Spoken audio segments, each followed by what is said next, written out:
Hello and welcome back to Global War 1936 and Operation Underworld. This is turn 12 for Japan. And before we get into anything to do with Japan, we do have a correction from the German turn, and that has to do with convoy raiding over in the Atlantic. We had 3 subs that convoy raided in A44, and we forgot to roll a defensive roll for the British destroyer that's on escort duty over there. So let's go ahead and do that and see if Britain gets any hits. So they get 1 defensive roll at a 4 or less, and they miss with a 12. All right, so no consequence there. All right, getting into Japan's turn.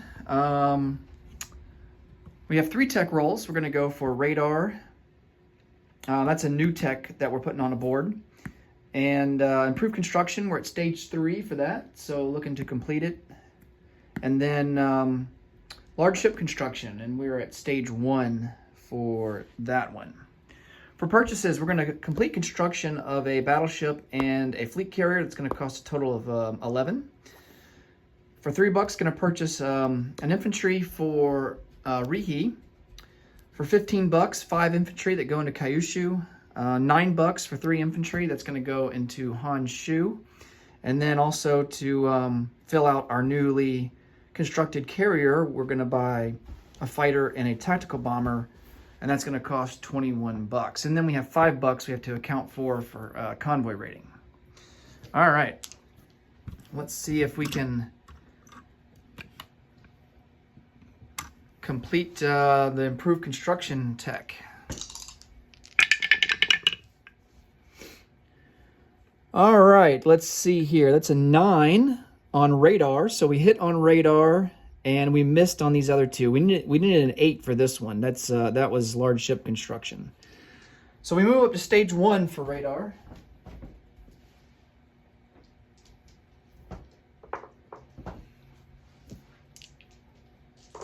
All right, combat moves. Got a couple of combat moves, but nothing that's going to instigate a massive battle or anything like that. The Americans are cowarding there in Hawaii. They're in port, so can't really do much for them. Oh, by the way, speaking of fleets, we lost Kido Butai because the Americans now have 2... they have 2 capital ships in the Pacific, more than what we have. So now, the Americans, to get Big Blue Fleet, I think I've mentioned this in a previous video, they need to have double the capital ships that we have, or at least double the points. And so it's going to be really hard for them to get that. So we just got to, I guess, keep up with the Joneses, if you will, when it comes to these capital ships in the Pacific. All right. So what we're going to do here, just going to try and take a couple more islands. We have a naval transport that's here in P43, and we're just going to take these 2 Marines, and they're going to come from the Mariana Islands and just be bridged over to Guam. We're going to attack Guam. And accompanying them will be some planes from the fleet here in P46. So they're going to come out 1, actually it'll be 1 over into P43 and then 2 into Guam. They have a default range of 5 because we have long-range aircraft, so should have no problems getting back to the carrier. I think they'll have they'll have a range of 3 left, so I'm gonna mark that. And the reason I'm marking it is because we might want to move our fleet. We might want to move our fleet further to the east, and so we can move it to the Marshall Islands if we want to, and we would still have the range to be able to get back in the non-combat phase. So, all right, a seaplane that's in Okinawa is going to come out 1, 2, and we're going to go on map. See if we can't sink at least one of those American coastal submarines.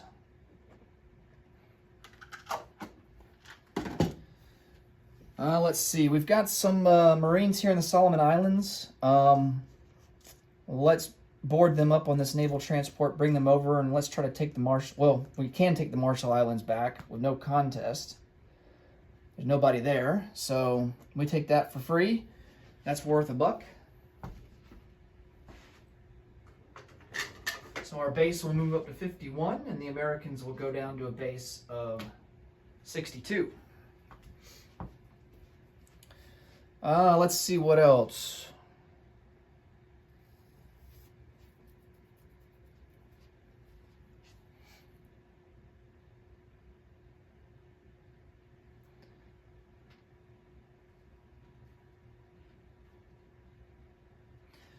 All right, I do want to launch an amphibious assault into Attu and Kiska because it is a part of a strategic objective, along with, we're going to have to get Wake and Midway as well, and that will complete, I think, Pacific Rim, or Pacific Buffer Zone. So, that's going to be somewhat difficult because Attu and Kiska is mountain territory, and they have a fortification. So,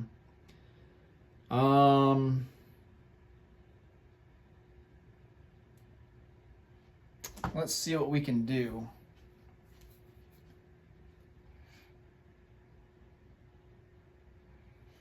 The problem is we don't have any escorting ships, any surface warships to accommodate those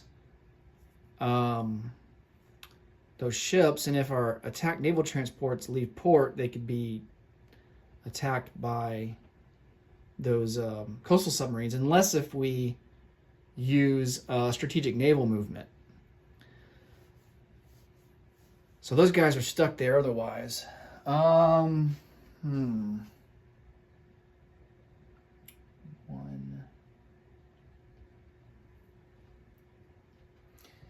Yeah, I don't think we're going to go after Attu and Kiska this go around.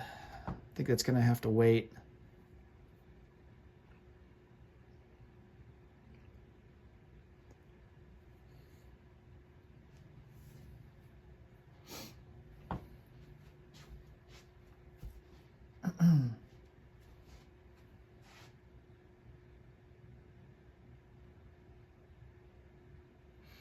Thinking about going after Wake, but then we would have to split our fleets up. You know, both Wake and the Marshall Islands are in range of the American fleet that's in Hawaii. If we split up our fleets, the American fleet could attack one of them and then be in position to defend pretty easily against our other fleet that, of course, is reduced in numbers. So we really need to keep our guys all consolidated together just in terms of, you know, trying to project power. If we do split up our fleet, we have to make sure that neither of the split fleets are in range of the American fleet. So let's see here.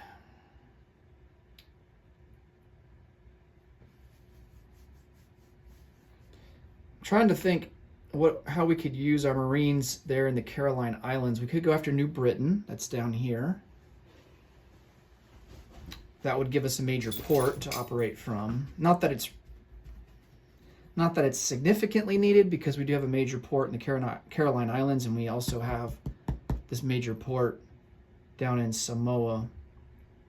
Of course, we're going to convoy raid here in P63. Go ahead and announce that. I'm also going to convoy raid over here in P50.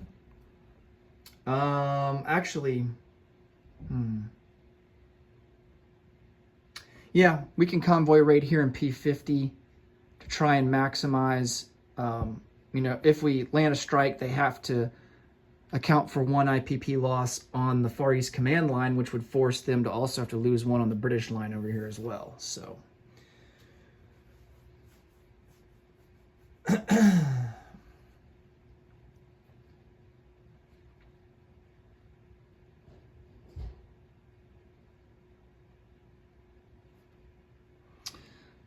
let's see, over here in India, we're just going to take 1 infantry and take Punjab for free.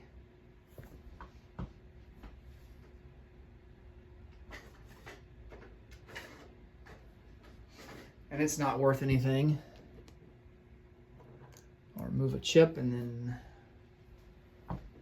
get a sculpt out.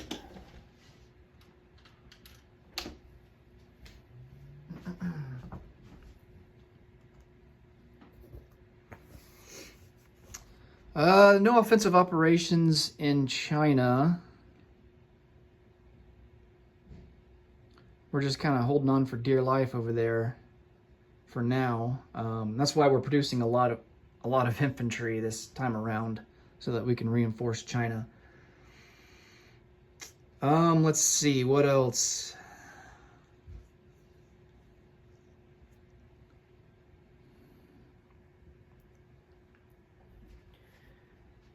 Yeah, I think Wake is a no-go.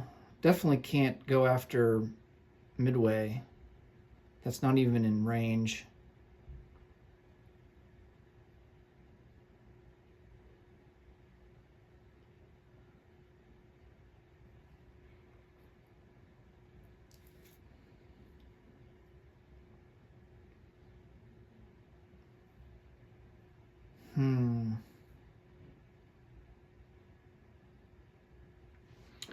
Yeah, I think what we'll do... No, that means we'd have to... No, we're not going to go after New Britain. Because that means that we would have to... that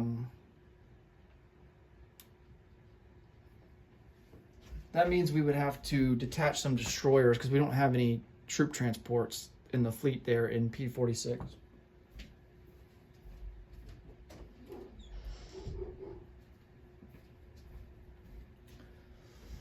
All right, so I think that's all the combat moves. Let's go ahead and roll some dice.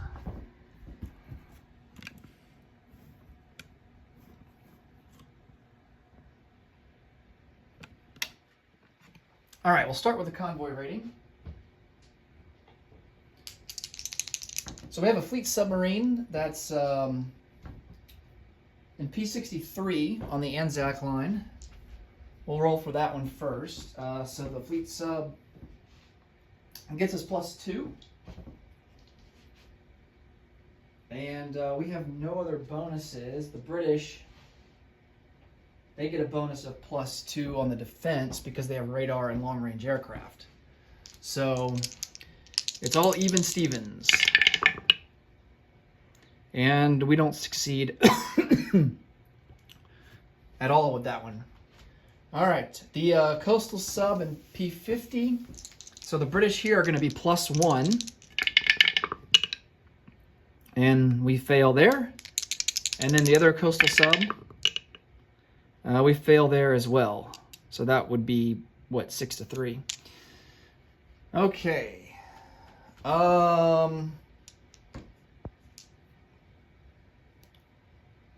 Oh yeah, we have some submarines here in the Atlantic that I forgot about.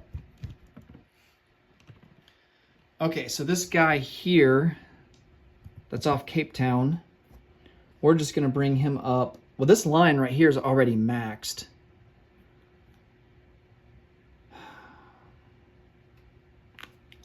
Let's bring him over 1.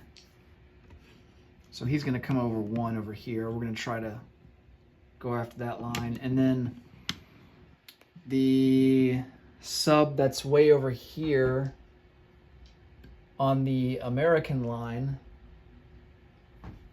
he's going to come up 1. Oh, man.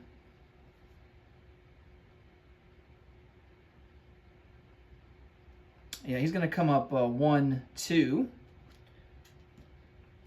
into A41, and we're going to go after the that American line there.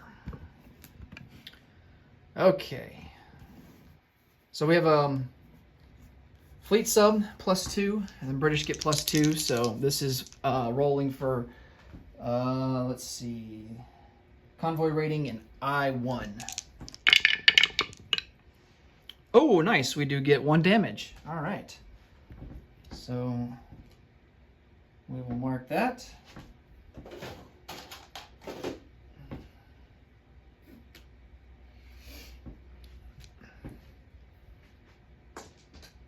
Okay, now for The New York Rio de Janeiro line, maximum value of 3 here in A41. So let's see, the Americans have radar and long-range aircraft. So again, this is going to be a wash. It's going to be even Stevens. Oh, wow, nice. We do 4 damage, so we max out that line at 3.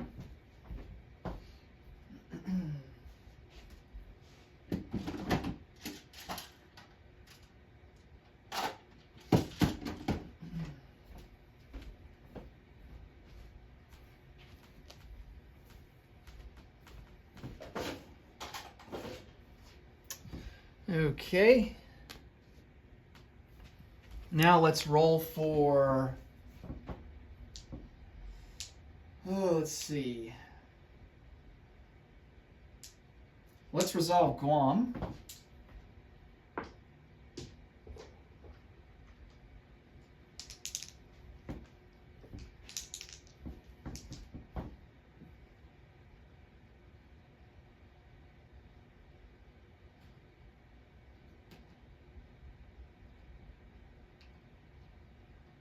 So we've got 2 Marines, and they're going to be attacking at a 2.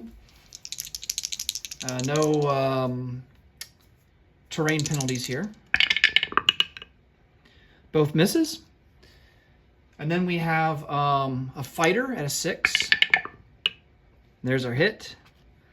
And then he has, on the defense, a militia at a 2. And he misses with a 6. All right, so we take Guam with no casualties.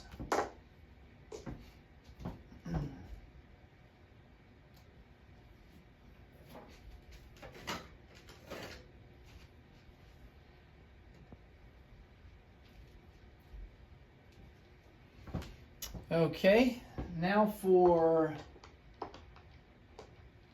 think that's going to be it actually.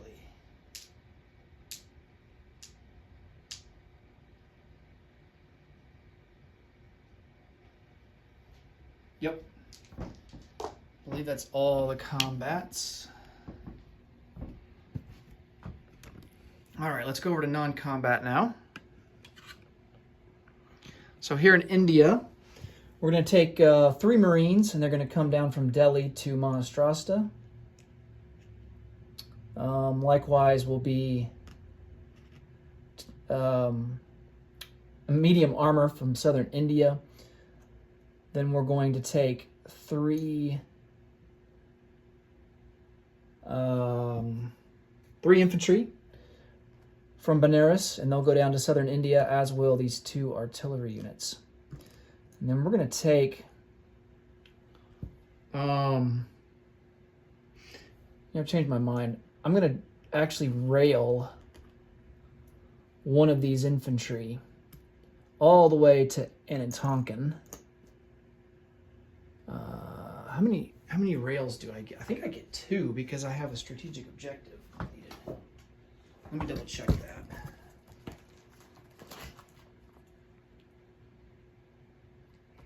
Yeah, 1 additional strategic rail movement. I have to possess Manchukuo, Borneo, Java, and Sumatra, which I do. So we are going to rail this guy in Burma over to Anatonkin as well.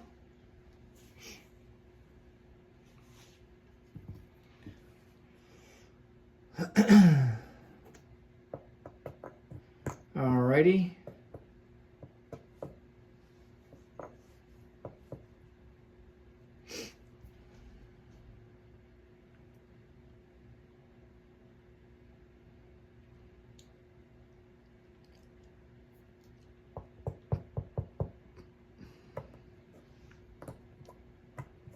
Oh, I forgot to roll for the seaplane.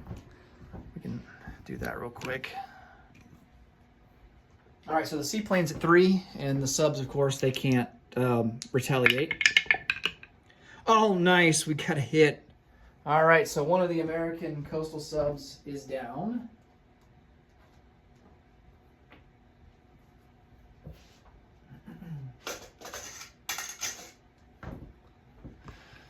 Okay.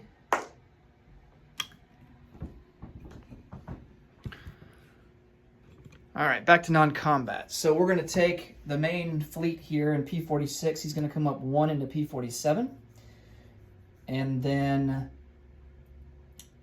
these planes that are in Guam will come out 1, 2, 3 and move up, use the rest of their movement range. Come back to the carrier.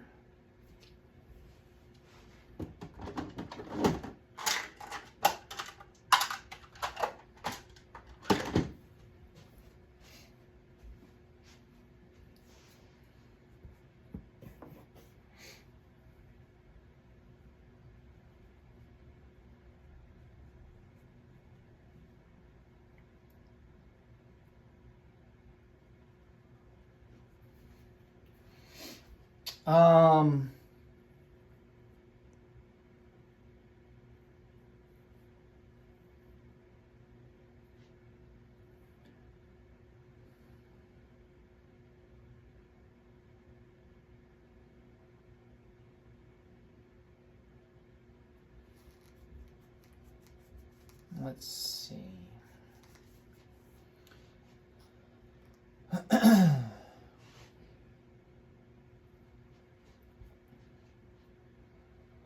This transport that's in port in Formosa, he's going to come up 1 into P-15.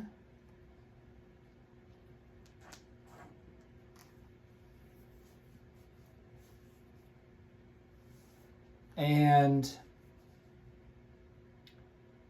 he is going to pick up 2 infantry and then go into the Yellow Sea and drop them off into Shantung.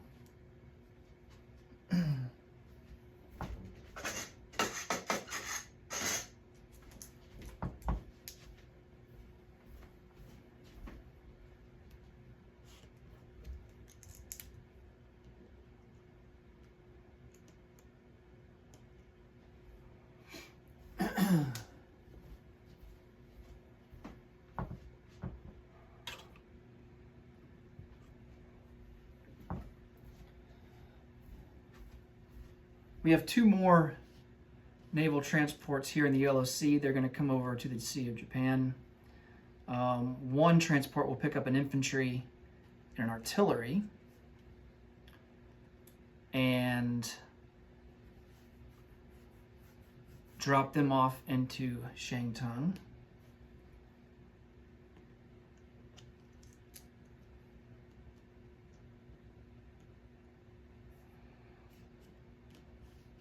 And then they'll go into port in Shantung. Both of those naval transports go into port into Shantung.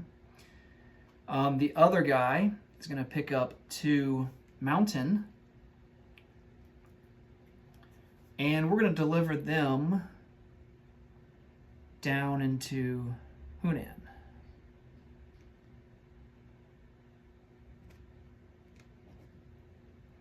And then this other naval transport will take the 2 Marines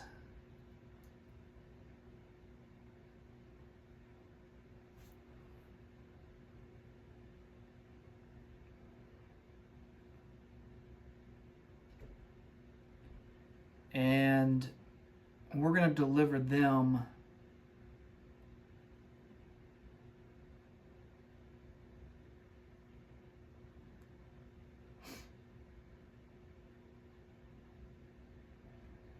to the Carolina Islands, and the transport will go in port there.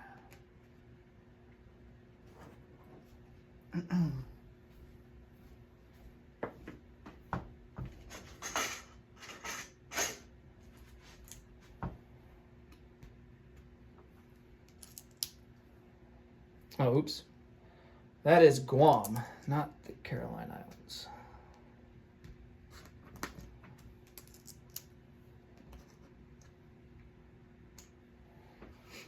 Okay. Of course, our seaplane has to come back. We'll go back to Okinawa.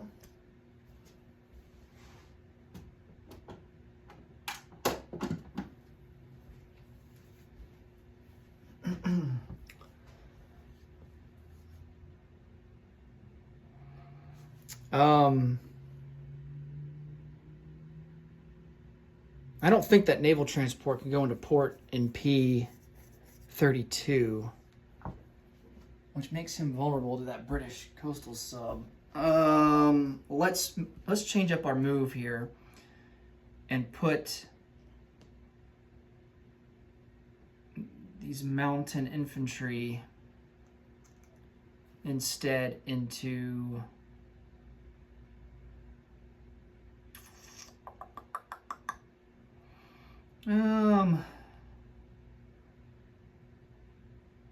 let's put them into Rihi. And then he'll be in port there in Rihi. All right. Let's place some units.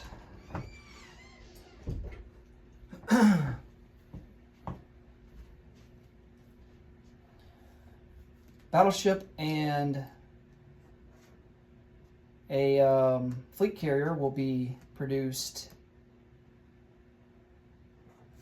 in P-16 in Honshu. And they will go into port there in Honshu. And then the remaining 3 slots that we have, we will put down 3 infantry.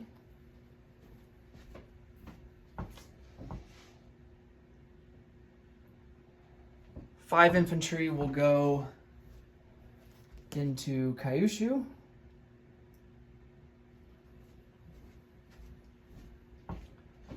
Fighter and a tactical bomber will go into Honshu. Oh, wait.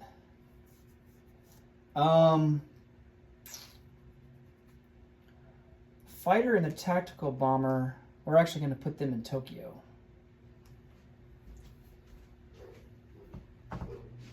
And then 1 infantry will be produced at the factory there in Rihi. And that will round out the place unit phase.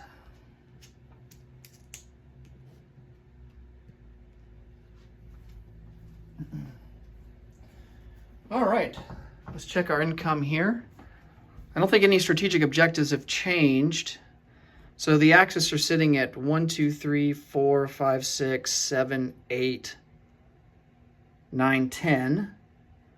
The Allies are sitting at 1, 2, 3, 4. Comintern is sitting at 4. So the Axis with quite the big lead for now. Our base is 51. We collect $5 for China, I believe. Let's see, 1, 2, 3, 4, 5. Yep, $5 for China. And then we collect, I think, $8 for the Philippines, Java, Malaya, and Borneo. That's 2 per. So 8 and 5 is 13, plus 51 is going to be 64. And we spent all of our money. So we will have 64 to spend for next turn. That'll do it for Japan. Thanks so much for watching. Next up will be the Commonwealth and Free France. And until next time, take it easy. Bye for now.